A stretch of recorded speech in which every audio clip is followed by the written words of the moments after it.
Prajamitra news TV ఛానల్కి స్వాగతం.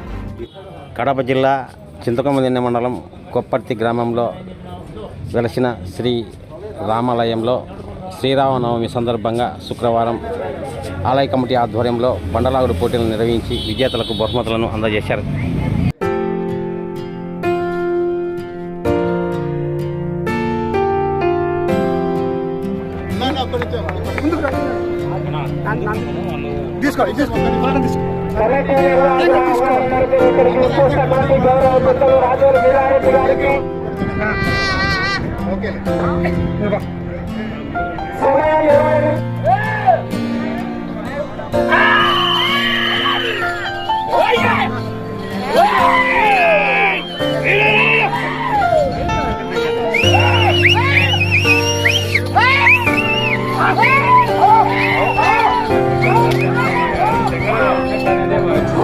విభాగంలో చివరిపోయినటువంటి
శ్రీరామనవమి సందర్భంగా కొప్పర్తి గ్రామంలో జరిగినటువంటి బండలాగుడల ఎద్దుల పోటీకి సంబంధించి చంద్రెడ్డి ఈశ్వరెడ్డి సన్నిహిత దృష్ట్యా నేను ఫస్ట్ బహుమతిని ఇవ్వడం జరిగింది తప్ప ఇందులో వేరే కానీ ఉత్సవాలు బాగా జరగడానికి ఇది కూడా ఒక విధంగా ప్రోత్సాహంగా ఉంటుంది అభిప్రాయం.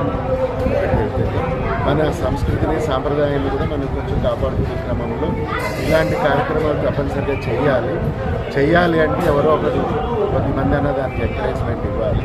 ఆ ఎంకరేజ్మెంట్లో భాగంగానే నేను దీనికి ప్రథమ బహుమతి మొత్తానికైతే శ్రీరామనవమి అది బాగా జరిగింది. శ్రీరామనవమి రామాలయ ఆలయం 15వ వార్షికోత్సవం సందర్భంగా అందరు దాతలు కమిటీ సహకారంతో ఈరోజు గణపతి హోమం, నవగ్రహ పూజ మరియు సీతారాముల కళ్యాణం అత్యంత వైభవంగా జరిగినది.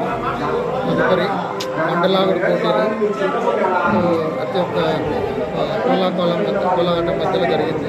దీని తర్వాత ఇప్పుడు కోలాటం గురించి సీతారాముల వాళ్ళ ఊరేగింపు కార్యక్రమం జరుగుతుంది. దీనికి సహకరించినటువంటి ప్రతి ఒక్క దాతకి, భక్తులకి, గ్రామ ప్రజలకి, ఇచ్చేసినటువంటి అతిథులకు అందరికీ మనస్ఫూర్తిగా ధన్యవాదాలు తెలుపుతుంది. జై శ్రీరామ్. నా పేరు సుబ్బారెడ్డి, హైదరాబాద్, కొప్పర్తి గ్రామం, ప్రజెంట్ హైదరాబాద్లో ఉన్నాను. మరిన్ని వీడియోల కోసం ఛానల్ను సబ్స్క్రైబ్ చేయండి, షేర్ చేయండి, లైక్ చేయండి.